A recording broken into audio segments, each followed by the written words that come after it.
I want to see great entrepreneurs not quitting their God-given calling. I want to see them living from this source of inspiration, a place where joy, a place where excitement, a place where contribution flows from, not the overwhelm and the defeat that they live in daily. When I realized it wasn't about me and I started to shift my lens on serving others, things dramatically changed for me. I love working alongside entrepreneurs to help them in their pursuit of these things and just make sure their motives are right along the way. I wanted them to know that there was another way. And so for me, becoming a thought leader was the vehicle to do that. Welcome to another exciting episode of the podcast, The Thought Leader Revolution. I'm your host, Nicky Ballou. And boy, do we have an exciting guest lined up for you today. Today's guest is a dear friend of mine. He is a fellow brother in Christ. He is one of my clients and one of the rock star success stories of my exclusive mastermind for thought leaders and thought leaders in the making. I am speaking, of course, of none other than the one, the only, the legendary Colt Charlebois. Welcome to the show, Colt. Wow. Thank you, brother. Man, what an intro. Love it. I'm so happy to be here, man. Thanks for having me. It is truly a pleasure and honor to have you here, my friend. So, Colt, you and I, we know each other real well, but my listeners don't know you well. And the reason I brought you here is because my listeners tend to be men and women who are champions of freedom, free expression, and free enterprise. They all are entrepreneurs. They all want to make a difference in the world. They all want to grow their businesses, and they all want to do good for the people that they serve. They listen to this show because they want to be inspired, they want to learn, and they want to find out how they can stand out and be branded thought leaders.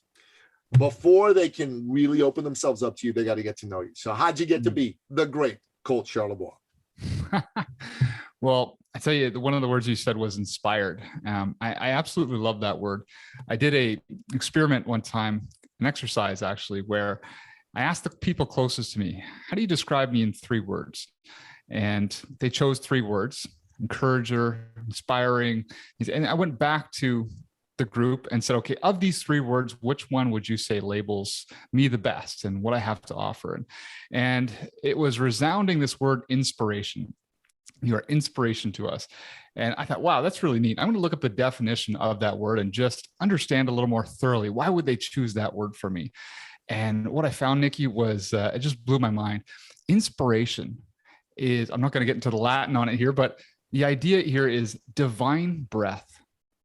And it's like this movement within us that comes from God through us to others. And so I just love the heart of an entrepreneur is to inspire one another in the creative work that we do. So I did not know that. That's pretty darn cool.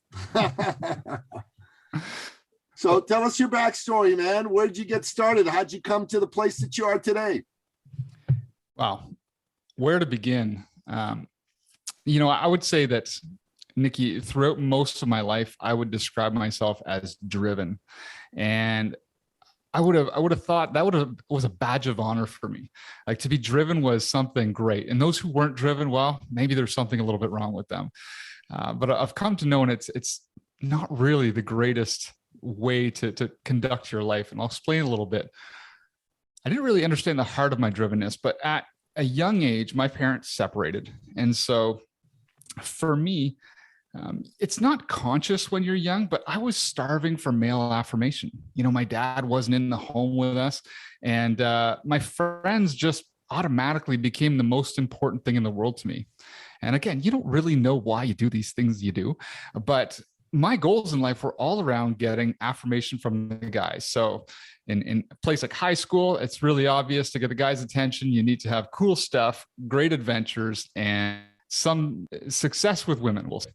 So my motto was become James Bond or Zach Morris, if you're from my era. And I just figured, how can I become this pinnacle of masculinity, right? How do I become the man for us back then? And really, my common denominator was money. If I could just get $1 million, then I would have the cool toys, I would have the adventures, and I would attract the woman of my dreams. And for me, that set me out on a path to discover everything I could about entrepreneurialism for right or wrong reasons. I was very drawn to free enterprise. So moving forward, where the dilemma begins. By the time I'm 25 years old, I have failed so miserably that nothing I tried worked. I was over $100,000 in debt, including back taxes, failed real estate flip projects, and I was trying to model success to my friends when I could barely afford to eat. Nikki, it actually got so bad I had to move into one of my friends' basements. Okay, just to paint the picture a little bit more at the time. I was a real estate agent building a real estate team and living in a friend's basement whom I had sold the house to. He and his wife lived there. She was pregnant, and I'm living in their friend in the basement. And our friends are saying, why are you living there, Colt? Like, I thought you were the success. And it was a really humbling time because everything I had worked towards just continued to fail over and over again. And I didn't see a way out. So to make a long story short, it was in that basement that I had a real transformational experience. With relationally broken from past relationships not going so well, financially devastated. I had lost all hope. And I was reading a book about an investor who had lost everything and was in a similar predicament, only with children and a family, his house being foreclosed on, financial projects, real estate developments going sour. He talked about praying this prayer of surrender. Okay, so this young, driven guy sitting here amongst all of his possessions, amounting to barely anything. And I'm reading about a prayer of surrender and this place where, it challenged me to say, God, are you for real? Do you really exist? And are you really in control of my life? And so while I'm reading this, I thought the most authentic prayer was for some reason, to get as close to the floor as possible. So I was pressed down on this basement floor. You got to picture this. I was thinking my buddy's going to walk by the window. He used to smoke cigarettes. So I thought he'd go by the window at night and think I'm dead in there with my arms sprawled out. And I didn't know which cheek was holier. So I was actually saying the prayer on both sides, just to cover all my bases. Like I had to get this, the message right in order for the administration of heaven to come through for me. But the prayer was really simple. It was just, God, are you for real? Do you really exist? And are you really in control of my life? Because if you are, you have to have a better plan than this. Everything I do turns to crap. And so I need you to show up, and I need you to show up like yesterday. Like things are bad. And it was in that prayer. I won't say no warm flood of emotions, no lightning struck the house or anything like that, but something shifted in me. Like I had handed my burden off. And in a wild series of circumstances, we don't have the time to get into them on this call, but I would love to. He just started showing up in ways that were beyond coincidence. He started showing up in ways that made me realize that maybe pursuing all of these objectives and these goals that were focused on myself, really all my goals, Nikki, the drivenness came from wanting to satisfy an insecurity deep within me. Mm-hmm. And so when I realized it wasn't about me and I started to shift my lens on serving others, things dramatically changed for me. So where did that lead me to today? So over the course of the last 12 years, a deep renovation in my heart occurred, but he really gave a passion to help entrepreneurs. I identify with people with this drivenness, this pursuit of these possessions and goals and accolades, and they're fun and they're great to achieve, but they don't really make us who we're designed to be. And so, I love working alongside entrepreneurs to help them in their pursuit of these things and just make sure their motives are right along the way. Did that answer your question? What a great story. So how long were you a realtor for? I was in the real estate business probably 13 years. And that's another story in itself, but God really led me out of that space into coaching, speaking, and writing. You were a successful realtor. You built a 7-figure a year business as a realtor. That's not nothing. That's something pretty awesome. So you had the outer trappings of success. And I want to dig into that. What made you say, nah, this isn't enough? Yeah, that is a great question. We did. So my goal in real estate, I worked for a company called Keller Williams, and they had this book. This is why this is important. They had this book that the founder had written called The Millionaire Real Estate Agent Book. And for a guy who, you've heard of this book? I've read it. Oh, you've read it. So for a guy who wanted to make $1 million, I got handed this book in my 20s, and I was like, this is it. This is the blueprint. This is the roadmap. You know, I drank the Kool-Aid, as they say. And my goal was, hey, make $1 million in real estate, start investing, start developing. But I wanted to do it without selling homes, because I'd sold homes for a while. And as I started building this team, I said, I'm going to sell 100 homes without, actually doing a listing or a buyer personally. It's just going to be all through building a team and running the systems behind the scenes. And we did it. In 2019, we sold the team sold 101 homes, and it was just shy of $1 million gross income. And why step away from that? I'll tell you, when you start praying for your purpose, Nikki, and God starts revealing it to you, attention starts to grow in you when you know you're operating in what is not your purpose. The clearer you become on where you've been called, and it creates this tension, right? And so it got to the point where I don't know if God's grace allowed me to build the team or what, but it's almost like he just said, oh, you want to do this? Okay, go. I called you to be a coach, a speaker, and a writer, but if you think you need this for your own credibility, then fine, go do it and see what happens. So why did I let it go? I mean, I built a team, and I'd like to say I had the wisdom to step away from my own pursuits, my own selfish ambitions to follow his. But the truth is, I just burnt out. I completely collapsed afterwards. We hit those goals, and then one of the team members quit, and I just didn't have the energy in me to rebuild. I knew it wasn't where I was supposed to be, and I had been living off of the little adrenaline that you get when you open up in the morning. There's urgent emails that you got to respond to. I'd been living off that for so long that my body just stopped producing the adrenals that I needed to survive. So, wow. That's quite a story. So you achieved success as a realtor, and yet you burned out because it wasn't your purpose. Yeah. And so you left a 7-figure a year business to start all over as a coach, a speaker, a motivator. What was that like? Oh my goodness. Yeah. When you, I think some of your listeners will probably identify with this, but when you've been chasing money for so long and it just leads to just dead end after dead end, there's a point where you say, I just don't care about the money anymore. I don't care if I live an average income. What I care more about is that the world needs to hear this message. And for me, I just see so many individuals that are driving so hard towards these goals that they think are important, that they've convinced themselves and everyone else that they're important. But I know that the end of that road is death, physical death in their body, death in their spirits. And again, we go back to that word inspire, right? I want to see great entrepreneurs not quitting their God-given calling. I want to see them living from this source of inspiration, a place where joy, a place where excitement, a place where contribution flows from, not the overwhelm and the defeat that they live in daily.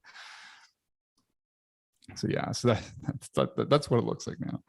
That's what it looks like now. But you went into this space. You had to start from scratch. There was no income there. You went from $1 million to zero. What gave you the faith and the courage to be able to keep it up? And how'd you create success here? Come on, Colt, you got to give us the good stuff.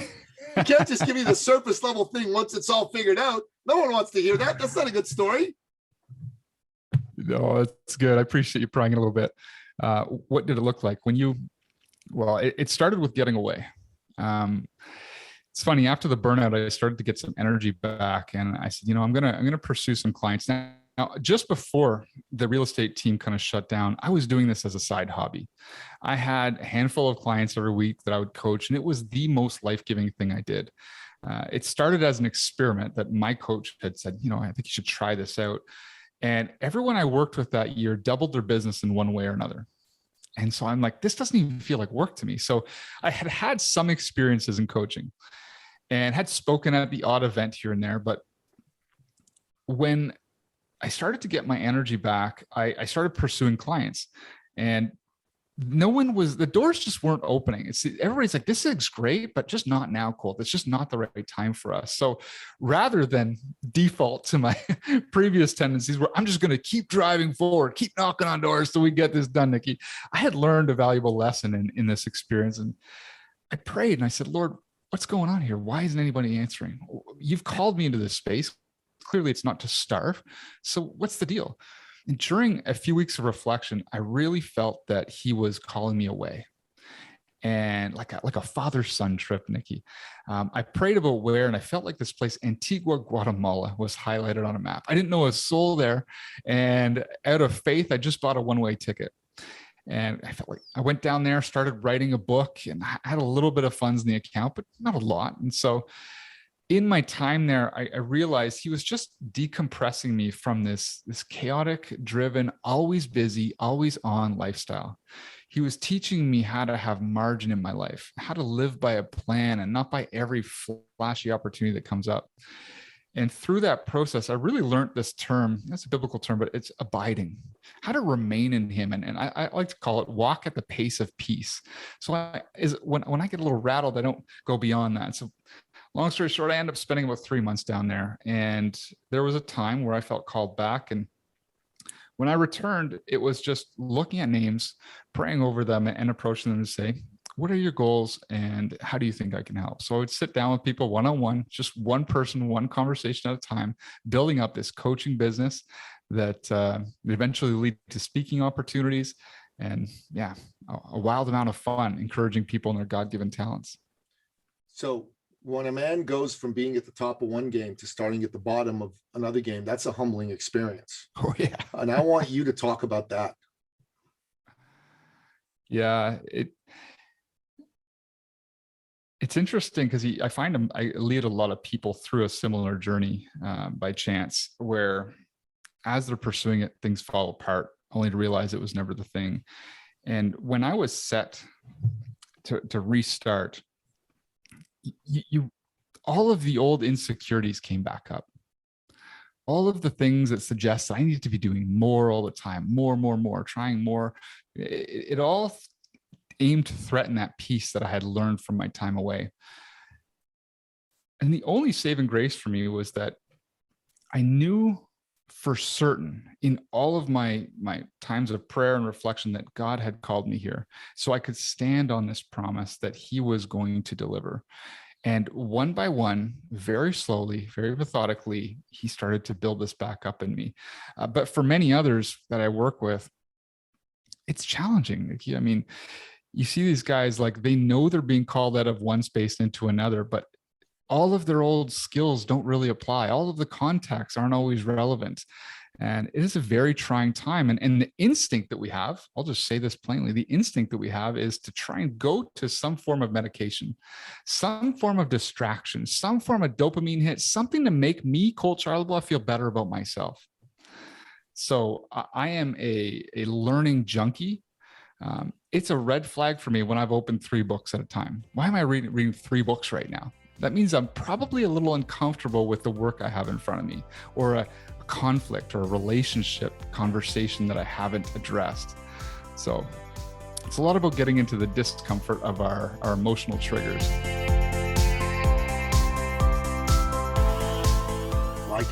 I like it because I'll tell you something. I don't know too many people who'd be making 7 figures and walk away from it and say, I need another way. Don't know anybody actually other than you. In fact, the people I know get into something because they want to hit 7 figures, but you wanted the fulfillment. You wanted to go along a path that you felt you were guided to by God himself. And you did that. And we've done some work together because you wanted to be able to stand out in your space. You wanted to be able to have people recognize you as a branded thought leader, as a go-to authority in the space. Why did you feel that was important? You know, there comes a point, and I referred to this earlier, but when everything you're doing just isn't giving you the fulfillment and satisfaction that you thought it would, it's like, it's just not delivering on the promise. So this pursuit of success and the methods in which I thought I should be successful, and for me, it was building a real estate business, becoming a successful investor.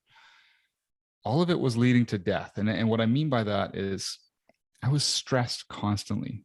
I was constantly overwhelmed.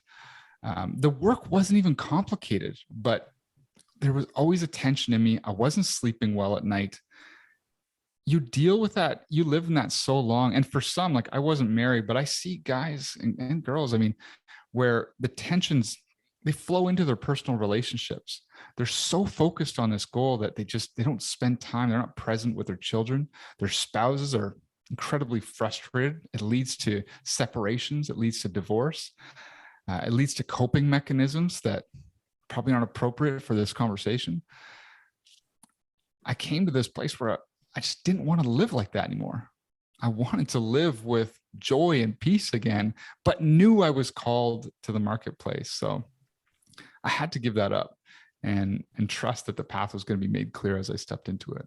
That's my encouragement for others too, because I know that there's a lot of people listening and say like, they don't want to quit. I mean, they don't want to quit the entrepreneurial passion that's in them, yet they're frustrated with the road they're on. They don't know that God actually has another plan.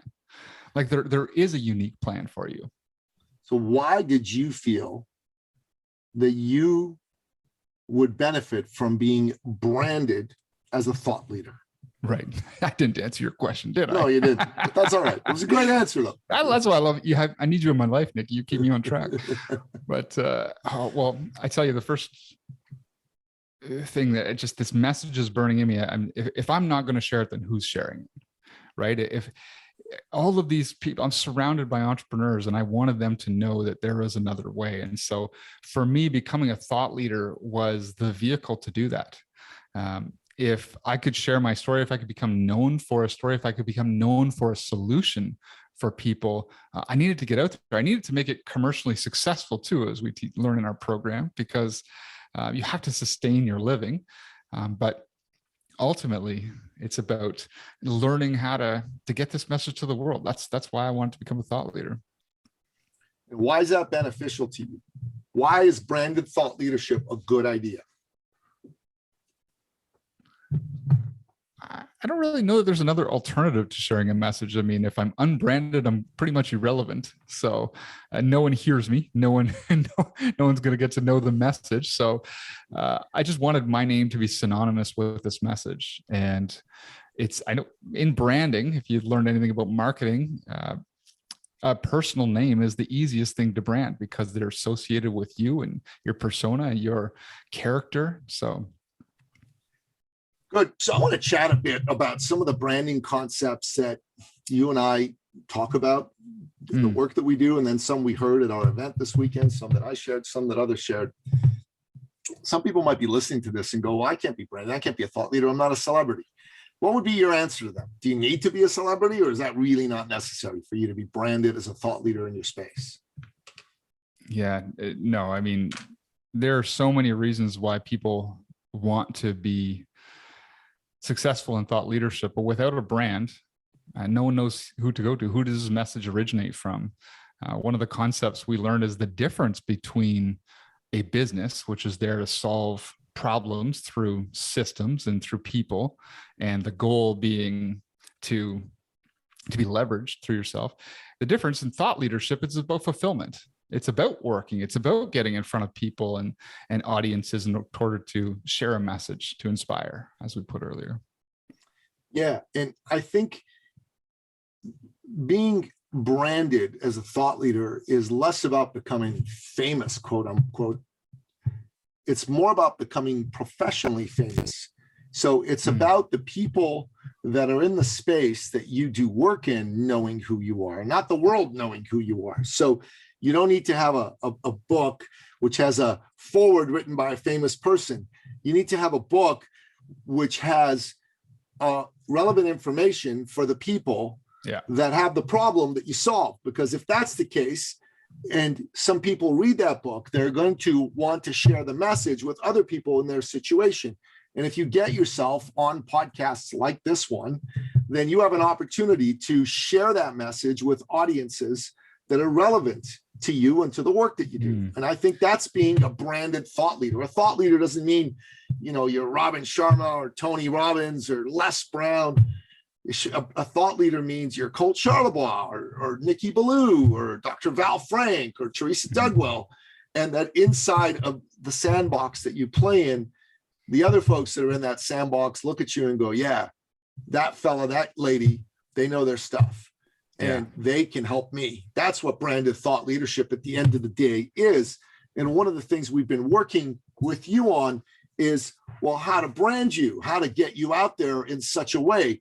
And I'd love it if you would talk about some of the things that we've been doing together to help you really get your brand nailed, get your thought leadership crystal clear.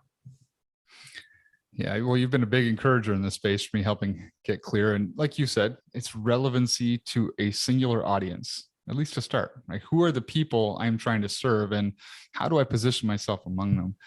And some of the ways we've been working on, one of the concepts was the white paper we came up with. This idea of, why don't I interview 31 leaders that have led over 100 people or more and get their thoughts on leadership and the world today, and document that into a relevant piece of material that would go out to my audience. And so different ways to gain exposure, share information that's valuable to them and be known for it. So various ways like that. The white paper was one of them. Podcasts are the next place you're pushing me to, of course. And it's fun to just have conversations that are meaningful to people and then be known for them. You did a better white paper than I've ever done. I mean, that thing is just epic. You had 31 incredible conversations with some really, really amazing people, right? Talk a bit about that process. I think that's very valuable. Well, I mean, it doesn't feel like work when you're talking to people that you're inspired by, right? And so one of the coolest things was that I probably had access to 5 people that qualified for this list. So I really depended on the community within eCircle and of course, my own community outside of eCircle, the business community. And I was shocked at the types of leaders I got introduced to just by asking. That was eye-opening for me. So just to ask for a 30-minute presentation where I would ask them 6 specific questions and get their answers and then document them. That was the whole experiment. And sometimes I wouldn't have anybody to call. I'd reach out to a few contacts. Before you knew it, I'm on the phone with someone who runs a $200 million company, and they're giving me all their wisdom over the years. And so fascinating project to begin with, but regardless of what we're doing, we should be interested in it, right? So this is a place of real interest for me. This is gold because you didn't have a lot of contacts in that space, but you reached out to your contacts, your network, your community, and your second level contacts through them, their first level contacts were willing to speak to you. So you reached 31 people that you were able to put together a powerful set of questions to have really relevant, important conversations with. Now, these conversations are so powerful, Colt, that some of these people really got to know and like you enough to say, hey, man, I want to know what you do. I want to know what you're all about because you asked such good questions that it made them intrigued and it made them want to continue to be in relationship with you and potentially do business with you. So talk a bit about that. Yeah, it was a huge door opener for people that I didn't previously have access to.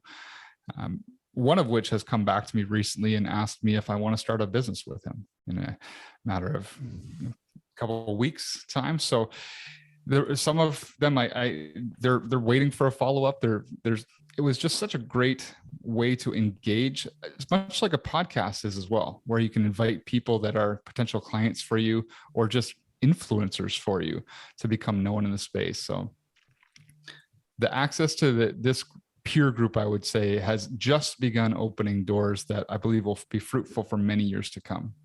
Yeah, this fellow who wants you to start a business with him, the opportunity he's putting in front of you is an enormous opportunity. Yeah. It's an enormous opportunity. we got to get this fellow to come to our next event, Colt. We got to come. Yeah. He's got to come in September, man. Let's make that happen. But this is what thought leadership makes possible. In the process of you becoming branded and known to the right people, opportunities come your way. And that's more powerful than just, I don't know, writing a book. I think writing a book's important. Don't get me wrong. I've written many books. They've opened a lot of doors. I think they're powerful. But I don't think just having your name on a book's enough. You need to have your name on a book that's relevant to the message you want to put out there and relevance to a particular audience, and that enhances your credibility. It speaks to someone who's done some deep thinking. Because if someone just writes a book, it's, and this is a technical term, a steaming pile of crap, right? That's not really going to do anything for them. In fact, writing that book could hurt your brand rather than help it. Yeah. When you look at the doors that are opened in this, this one individual who, I can't get into the details of the proposal, but the idea, he was arguably the industry leader in our city in his field. Okay.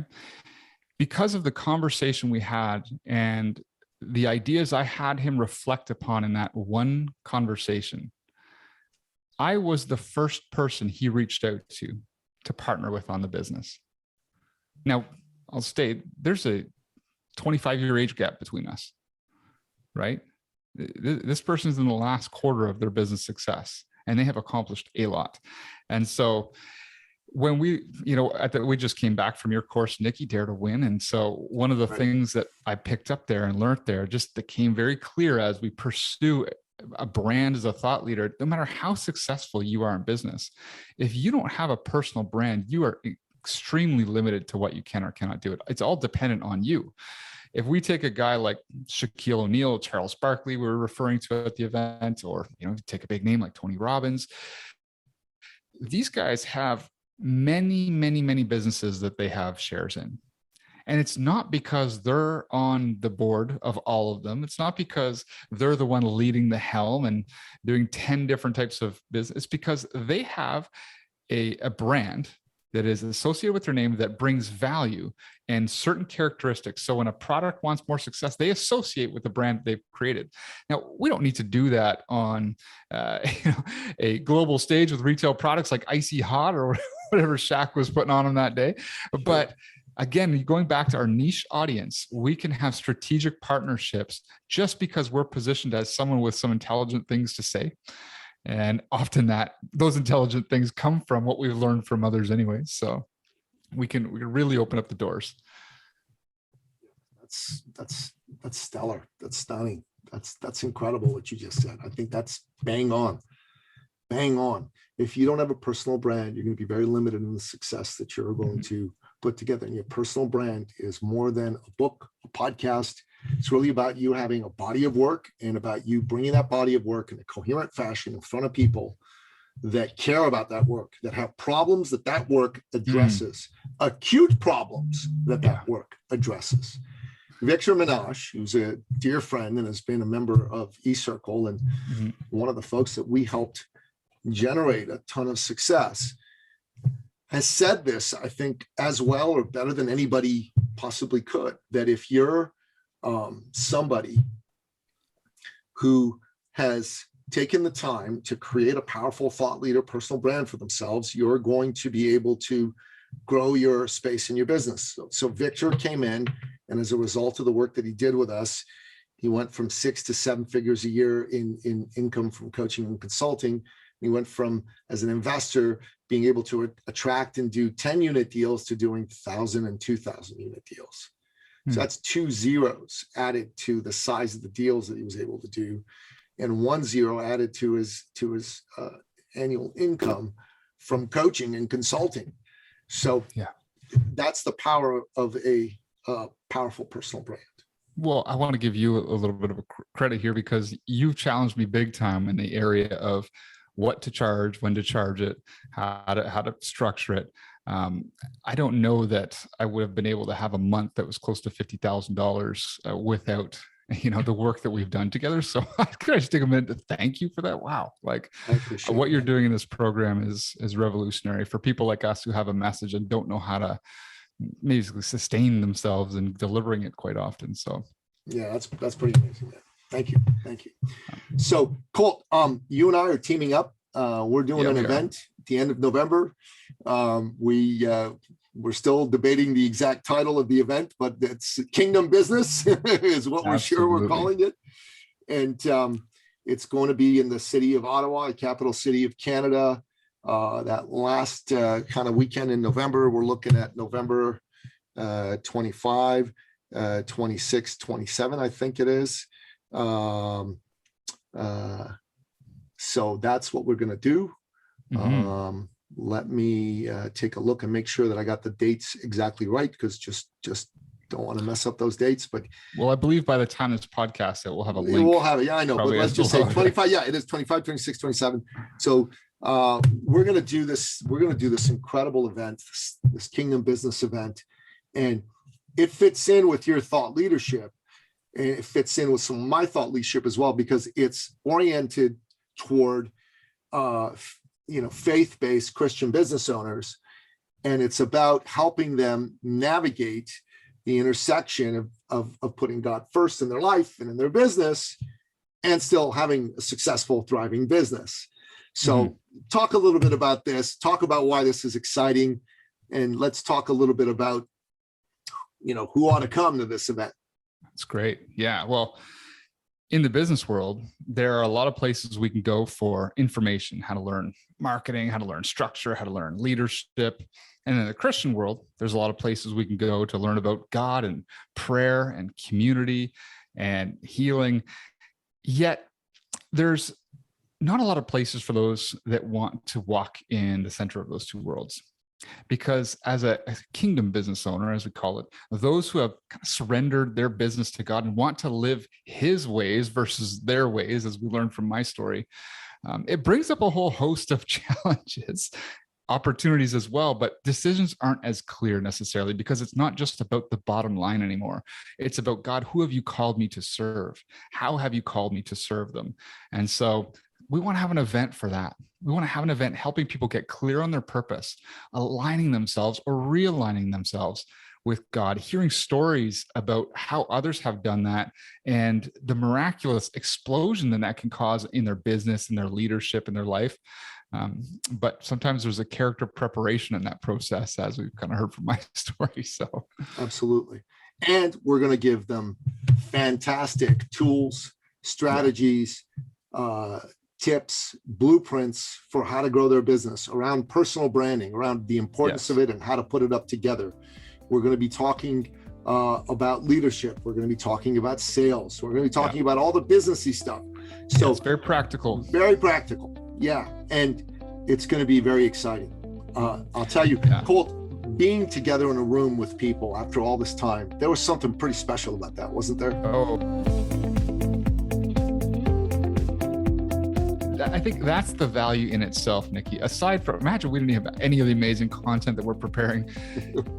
Just being in the room with other like-minded Christian business owners that want to do things God's way, understanding that, walking with them. I mean, at the core, that's what we all desire is to belong. And sometimes as leaders, especially Christian leaders, it can be very isolating.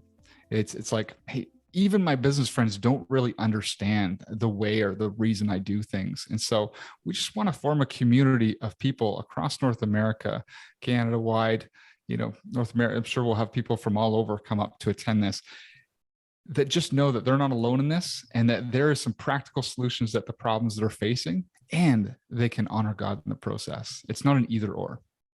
Yeah. Well said, brother. Well said. So we're doing this. It's exciting. There's going to be a link for this. It's going to be available to people. We're going to do some Facebook Lives and other ways, other things to promote this. So make sure, listener, that you check this out. If you're a Christian business owner, if you know someone who's a Christian business owner, or if you're looking to step into being a Christian business owner, this is going to be a great event for you to be at. So make sure that you do that. So, Colt, you know how this episode works. We ask you as the guest expert for your top 3 expert action steps. These are things that you believe my listener can use in their business to take their business to another level. So what do you say?